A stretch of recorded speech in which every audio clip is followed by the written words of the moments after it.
Salut, j'espère que vous allez bien. Moi en tout cas ça va, je pète la forme. Bienvenue dans cette nouvelle vidéo. Mais avant de commencer, please, abonnez-vous à ma chaîne et puis on continue. Cette nouvelle vidéo en fait je l'ai intitulée «Comment j'ai fait pour vaincre ma timidité». Parce qu'en fait le Ziggy que je suis maintenant, j'ai pas toujours été comme ça tout simplement. J'ai vécu des choses extraordinaires. J'ai vécu des anecdotes, ça n'en plus finir. Et aujourd'hui, j'aimerais en partager quelques-unes avec vous et vous expliquer par quel chemin je suis passé pour aujourd'hui arriver à m'exprimer devant une caméra, à parler devant un public. Et puis voilà.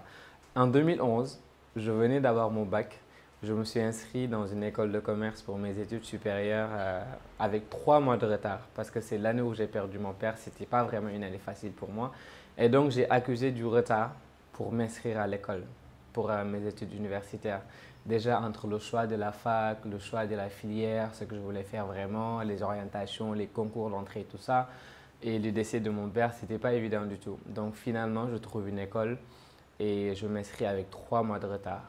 Je m'inscris un lundi et on me dit en fait que le jeudi, je vais faire un exposé devant 70 étudiants que je connaissais ni d'Ève ni d'Adam et qui entre eux avaient déjà commencé à socialiser, ça fait 3 mois. Donc moi, j'arrive gros retard. Et 4 jours après, il fallait exposer devant ces étudiants-là.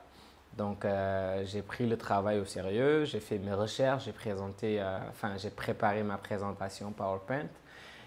Et le jour de la présentation, j'arrive devant les étudiants, mais c'est comme si en fait je ne m'étais jamais préparé. C'est comme si j'avais jamais préparé mon sujet, c'est comme si j'avais jamais fait de recherche. Au lieu de dire A, je disais Z. On me posait des questions, je répondais par mais rien à voir en fait avec ce qu'on me demandait déjà. Et gros coup de panique, j'ai perdu mes mots, j'ai perdu ma langue, j'arrivais pas. Enfin, en même temps, je parlais, mais je ne disais pas de choses logiques en fait et des choses cohérentes. On me demandait par exemple, qu'est-ce qui vous a inspiré à faire. Enfin, pour vous dire en fait que honnêtement, les réponses que je donnais n'avaient rien à voir avec les questions. Genre HS quoi, HS, HS, HS.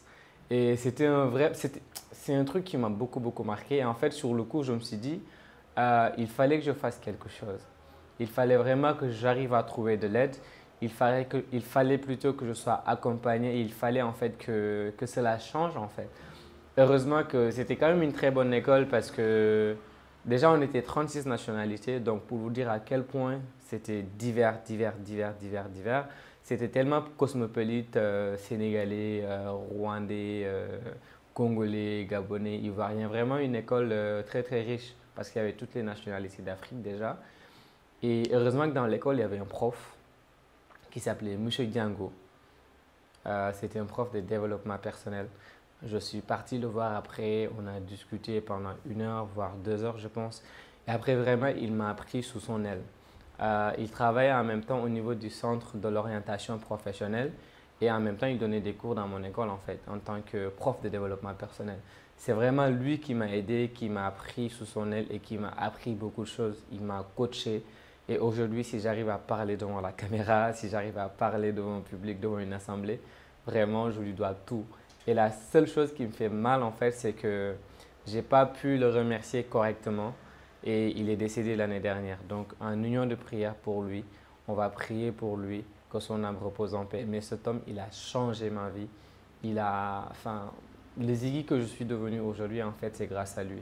Quand je suis allé le voir, je me rappelle dans nos premières discussions, il me proposait de lire déjà des livres de Dale Carnegie. Je ne sais pas si vous connaissez l'auteur, mais si vous ne connaissez pas, c'est le moment de le découvrir.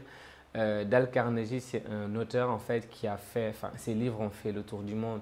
Il a donné des ateliers pour des professionnels, pour des entreprises un peu partout à travers le monde, des conférences à n'en plus finir. Et vraiment, ces livres, c'est des mines d'or en fait. Et quand je suis allé voir M. Diango qui me dit commence déjà par lire le livre de Dale Carnegie qui s'appelle Comment se faire des amis, je l'ai regardé en mode mais je suis pas, dans ma tête je lui ai pas dit, mais dans ma tête j'étais en train de lui dire mais je cherche pas à me faire des amis en fait. Tout ce que je cherche c'est vraiment à pouvoir faire mes exposés correctement, à pouvoir parler devant des gens correctement, à pouvoir tenir des discours logiques et cohérents. Mais en fait, le titre du livre n'a rien à voir avec son contenu. Il faut le lire pour le découvrir, pardon. Et vraiment, ça a changé ma vie. Il y avait ce livre-là du même auteur. Il y avait aussi le livre Comment parler en public. Et j'ai commencé par lire ces livres-là et à mettre en pratique en fait tout ce qui a été dit dans ces livres.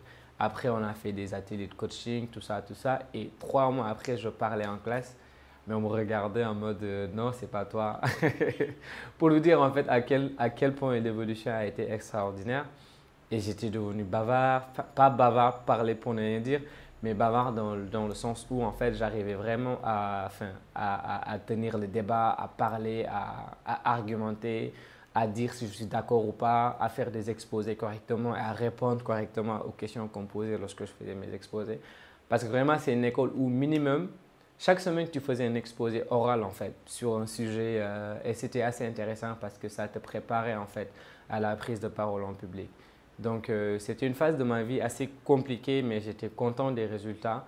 Et honnêtement, aujourd'hui, je dois tout à M. Django. Donc, je vais continuer à prier pour le repos de son âme et que les anges du paradis puissent l'accueillir en fait.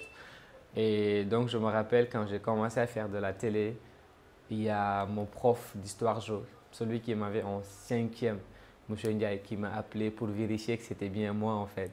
Il y a aussi des camarades de classe avec qui j'ai fait le lycée qui m'appelaient parce qu'ils n'arrivaient pas à y croire. Et bien, juste pour dire en fait à quel niveau, pour vous dire combien l'évolution a été surprenante pour beaucoup et même pour moi. Donc honnêtement, si vous êtes timide, si vous regardez cette vidéo et que vous êtes timide, sachez en fait qu'il y a des façons de vaincre cette humidité-là. Et moi, je vous recommande d'aller lire déjà les livres de Dale Carnegie, de regarder beaucoup de vidéos sur YouTube qui parlent de ça, de regarder en fait des ateliers de coaching et de mettre en pratique des choses que vous lisez. Il y a aussi un truc qui marche bien, c'est de te mettre devant ton miroir et de te parler à toi-même comme si tu parlais à une assemblée, de te corriger et d'essayer vraiment en fait de répéter ça souvent, souvent, souvent.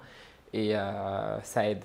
En tout cas, voilà, c'est ce que je tenais à partager avec vous dans cette vidéo qui, j'espère, vous aura plu. Donc, n'hésitez pas à me laisser en commentaire ce que vous pensez de cette vidéo. N'hésitez pas à partager avec moi une petite partie de votre histoire si vous aussi vous êtes timide ou si vous avez été timide. Et donc, si la vidéo vous plaît, partagez-la, likez et puis voilà. Je vous donne rendez-vous très bientôt pour une nouvelle vidéo et d'ici là, je te demande de bien prendre soin de toi et de sourire à la vie. Bye!